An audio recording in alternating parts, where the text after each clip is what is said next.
तो संविधान और आपातकाल पर सियासी उबाल लगातार जारी और इस बार आपातकाल का मुद्दा राष्ट्रपति ने अपने अभिभाषण के दौरान उठाया। उन्होंने आपातकाल का जिक्र करते हुए कहा है कि 25 जून 1975 को लागू हुआ इमरजेंसी संविधान पर बड़े और सीधे हमले का काला अध्याय था और उस दौरान पूरे देश में हाहाकार मच गया था। लेकिन इस तरह की असंवैधानिक ताकतों पर देश ने जीत हासिल करके ये दिखाया। अब राष्ट्रपति के इस अभिभाषण को लेकर के विपक्ष ने कई सवाल खड़े किए हैं। रिपोर्ट देखिए।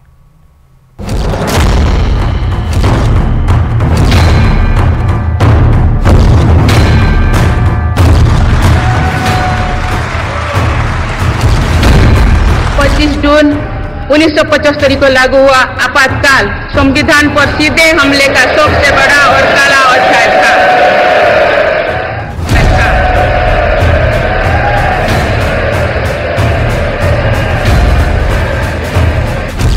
संविधान के नाम भ्रम और सियासी पैगाम देने वालों के खिलाफ सत्ता पक्ष ने आपातकाल को हथियार बना लिया है। इमरजेंसी की 50वीं बरसी पर पहले पीएम मोदी ने कांग्रेस को घेरा, तो अब लोकसभा स्पीकर के बाद राष्ट्रपति द्रौपदी मुर्मू ने अपने अभिभाषण के दौरान इमरजेंसी की चर्चा की और आपातकाल को लोकतंत्र पर सबसे बड़ा हमला बताया।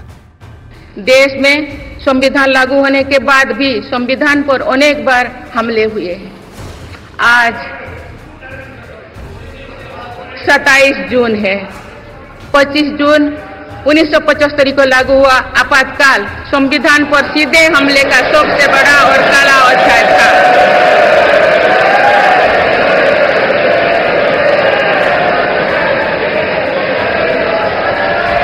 तो पूरे देश में हाहाकार मच गया था, लेकिन ऐसी असंवैधानिक ताकतों पर देश ने विजय प्राप्त करके दिखाया, क्योंकि भारत के मूल में गणतंत्र की परंपराएं रही है। राष्ट्रपति के ऐसा बोलते ही पीएम मोदी ने मेज थपथपाकर उनकी इस बात का समर्थन किया। लेकिन राष्ट्रपति ने जब आपातकाल पर बोला तो संसद में हंगामा मच गया। हर तरफ विपक्ष के हंगामे की आवाज गूंजने लगी।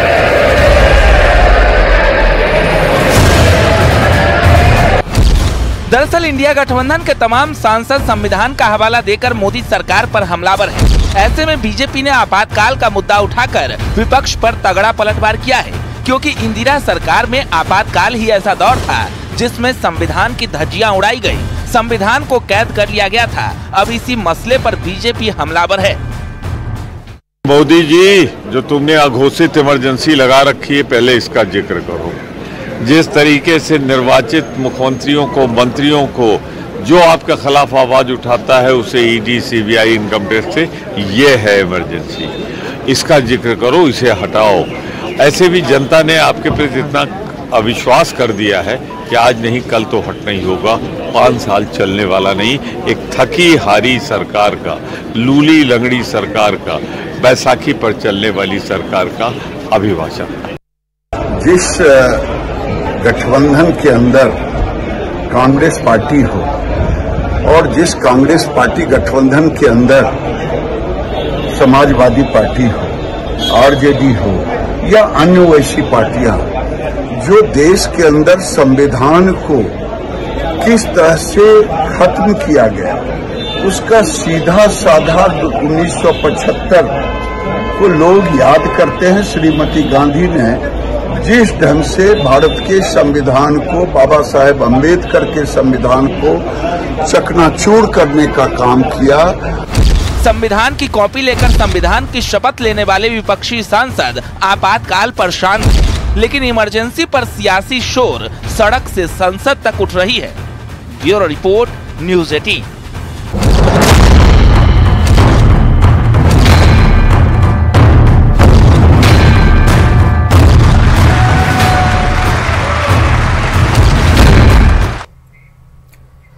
अठारहवीं लोकसभा में ठीक राष्ट्रपति के अभिभाषण वाले दिन सेंगोल पर सियासी संग्राम छिड़ चुका है।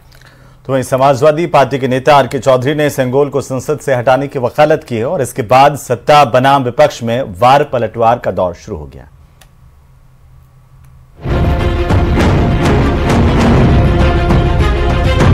लोकतंत्र के मंदिर में सेंगोल रखा जाए, ठीक बात नहीं है। उन्हें ये लगा होगा कि प्रधानमंत्री जी जब शपथ लेने गए थे तो प्रणाम नहीं किया था, हो सकता है इसी वजह से उनकी भावना इस तरह की आई हो कि हटे। एक साथ आगे बढ़ने का प्रयास करें, ना कि इस तरीके के विवादित बयान देकर बंटवारे की राजनीति करें। क्यों उठी सेंगोल को हटाने की मांग?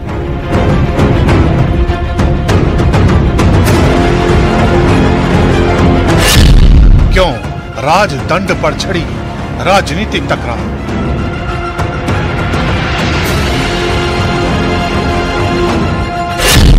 क्यों अचानक चर्चा में आया सेंगोल?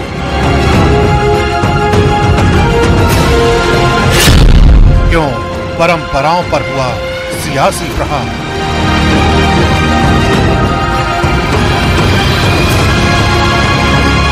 इन सवालों के साथ उठे तूफान की कहानी समझने से पहले उसके एपिसेंटर को समझिए और सुनिए समाजवादी पार्टी के सांसद आर.के. चौधरी का वो बयान जिसमें उन्होंने सेंगोल को संसद से हटाने की मांग कर डाली।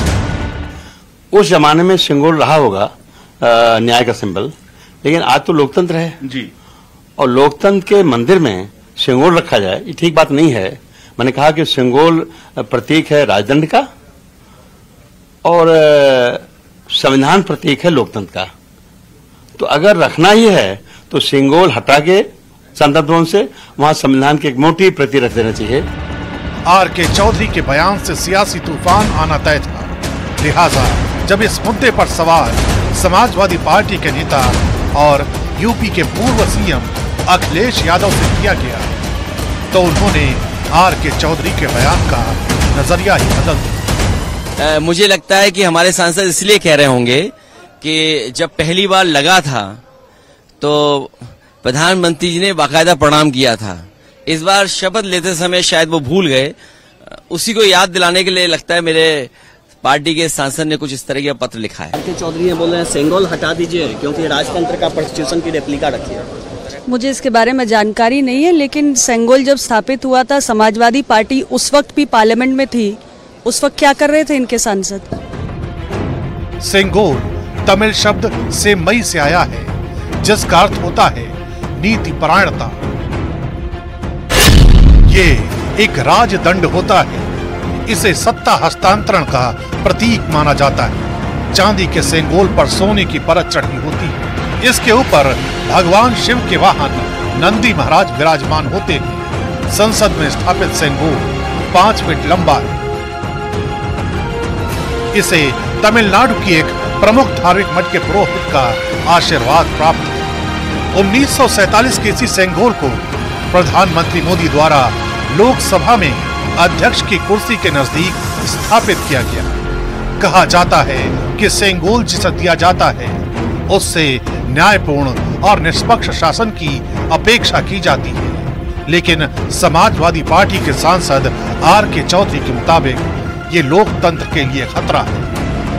आर.के. चौधरी साहब ने जो मांग की है वो सत्य है, और ये लोग जो राजदंड वहां लगाए हुए हैं, अब ये देश राजदंड से नहीं चलेगा, ये लोकतंत्र से चलेगा। इसको कहते हैं ना, जीत को सक्सेस को हजम करने का एक पाचन, एक पेट में ताकत होती है। सब लोग सक्सेस को हजम नहीं कर पाते। ये तो वही समाजवादी पार्टी की, उन्होंने प्रभु राम की तुलना अपने सांसद जो जीते हैं वहां से अवधेश जी से कर दी है। तो इससे पता चलता है कि इन्होंने शुरू होते खत्म होने अपने पतन की शुरुआत कर दी। जाहिर है सेंगोल पर छिड़ी ये सियासी बहसबाजी अब और बढ़ने वाली है, क्योंकि सवाल उस प्रतीक को लेकर हुआ है जिसे न्याय और निष्पक्ष शासन का सिंबल माना जाता है। तो वहीं बिहार में बार बार आखिरकार पुल क्यों गिर रहे हैं, ये सवाल एक बार फिर से बड़ा खड़ा हो गया है, क्योंकि बिहार में एक और पुल जल समाधि लेने की कगार पर है। और इस बार किशनगंज में आप जानकर हैरान रह जाएंगे कि बीते एक सप्ताह में बिहार में ये चौथा पुल है जो उम्मीदों को बोझ जो था वो ढो नहीं पाया। बिहार में जनता करे पुकार, पुल बचाओ सरकार। तुकबंदी पर न जाइए, जरा इन तस्वीरों को देखिए। नीचे कनकई नदी और ऊपर पुल, लेकिन धंसा हुआ, मतलब कभी भी हादसा हो सकता है।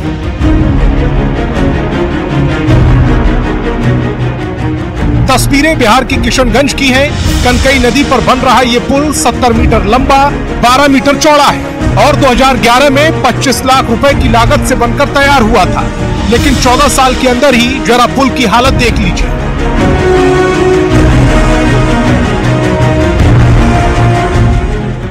हैरानी की बात यह है कि बीते सप्ताह भर में बिहार में ये चौथा पुल है जो जल समाधि लेने के मुहाने पर खड़ा है। इससे पहले मोतिहारी के ओड़ा सहन ब्लॉक में पुल जमींदोज हो गया था, जिसकी लंबाई लगभग 40 फीट थी और इसे लगभग 1.5 करोड़ की लागत से बनाकर तैयार किया गया था।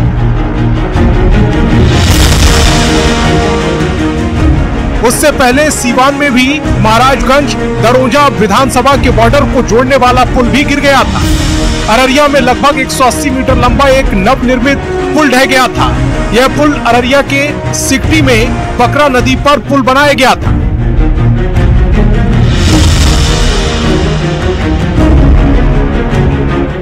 सवाल है कि बिहार में पुल बार बार क्यों गिर रहे हैं और इन पुल गिरने के लिए जिम्मेदार कौन है?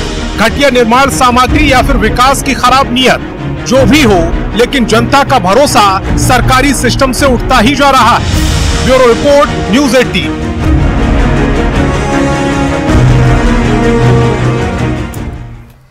नेपाल में जहां बारिश ने तबाही मचाना शुरू कर दिया है, तो वहीं दिल्ली एनसीआर में लोगों को गर्मी से राहत मिली है। लेकिन बिहार और उत्तर प्रदेश से बारिश की जो तस्वीरें आई हैं, 2 तस्वीरें वो आपको हैरान कर देंगी। देखिए, नेपाल से उत्तर प्रदेश तक मानसून की दस्तक से आखिरकार हालात कैसे हैं।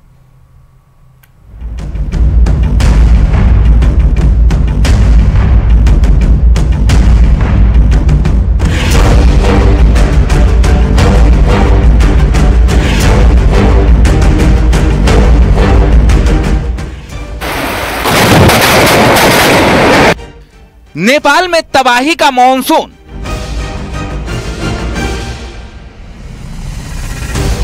रील का चक्कर, कड़कती बिजली से टक्कर। कानपुर में सीवर के ढक्कन का नागिन डांस। कहीं गिरे मकान, कहीं आफत में जान। पड़ोसी देश नेपाल में मॉनसून ने आते ही तबाही मचाना शुरू कर दिया। भारी बारिश के बीच नेपाल के अलग अलग इलाकों में भारी लैंडस्लाइड और बाढ़ जैसी घटनाएं हो रही हैं, जिसमें अब तक कई लोग अपनी जान गंवा चुके हैं। हालात ये है कि वहां के पहाड़ी इलाकों के रास्तों में भी बाढ़ का पानी बहता दिखाई दिया, जिसकी वजह से संकरे पहाड़ी रास्तों को लोग जान जोखिम में डालकर पार करने को मजबूर दिखे।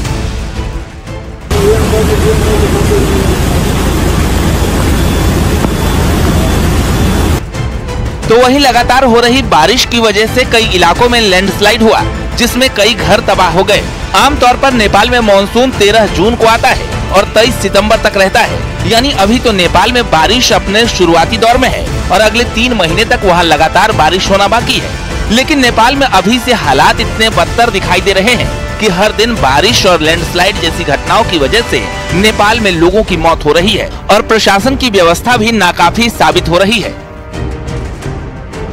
बिहार से एक दिल दहला देने वाला वीडियो सामने आया। वीडियो में बारिश के समय आसमान से बिजली गिरती दिखाई दी। दरअसल मॉनसून की बारिश के दौरान सीतामढ़ी में एक लड़की छत पर वीडियो बनाने पहुंच गई। जैसे ही उस लड़की ने वीडियो बनाना शुरू किया, वहां धमाकेदार आवाज के साथ अचानक बिजली गिरी, जिसकी वजह से वो लड़की डरकर वहां से भाग गई और उसके मोबाइल कैमरे में बिजली गिरने की पूरी घटना रिकॉर्ड हो गई।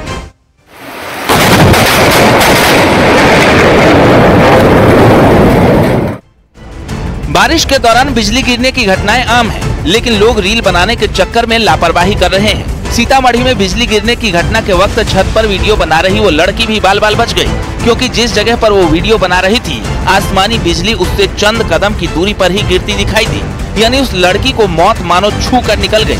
ऐसे ही बिजली गिरने से सीतामढ़ी में 8 लोगों की मौत हो चुकी है। बात दिल्ली एनसीआर और यूपी की करें तो बारिश ने लोगों को गर्मी से निजात दिलाई है। दिल्ली, ग्रेटर नोएडा, शाहजहांपुर, अमरोहा, बुलंदशहर, गाजियाबाद, संभल, कानपुर में बारिश की वजह से लोगों ने गर्मी से राहत की सांस ली है। लेकिन अमरोहा में मॉनसून की पहली बारिश से एक मकान भरभरा कर गिर पड़ा, जिसमें 3 बच्चियां घायल हो गई। मौके पर पहुंचे लोगों ने कड़ी मशक्कत के बाद मलबे से बच्चियों को बाहर निकाला।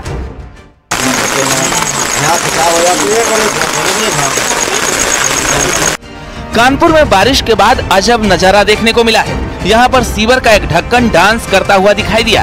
इसे देखकर आसपास से गुजर रहे लोग भी सहम गए। एक स्कूटी सवार काफी दूर होने के बाद भी और दूर जाने की कोशिश करता दिख रहा है। मामला कचहरी के पास का बताया जा रहा है।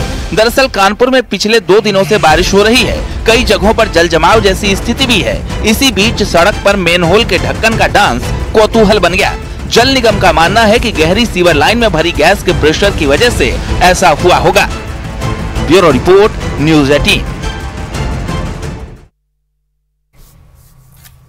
तो चलिए अब बात करते हैं T20 क्रिकेट वर्ल्ड कप की, क्योंकि इसका नशा सिर चढ़कर बोल रहा है। तस्वीरें असम के डिब्रूगढ़ की आपको दिखाएंगे, जहां बारिश के पानी में लबालब गलियों में क्रिकेट खेला जा रहा। पूरी टीम तैनात है और इंतजार है चौके छक्के बस ऊपर मारना लगे। मीडियम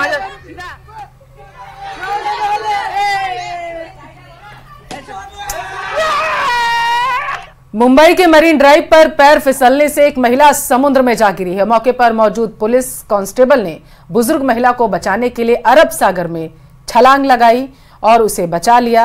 तस्वीरें आपके टेलीविजन स्क्रीन पर दिखा रहे हैं। दीवार से फिसल करके महिला समुद्र में गिरी और इसके बाद 20 मिनट तक बचाव अभियान चलाया गया, जिसके बाद महिला को समुद्र से बाहर निकाला गया, हालांकि उसे बचा लिया गया। मरीन ड्राइव की घटना की तस्वीरें हैं।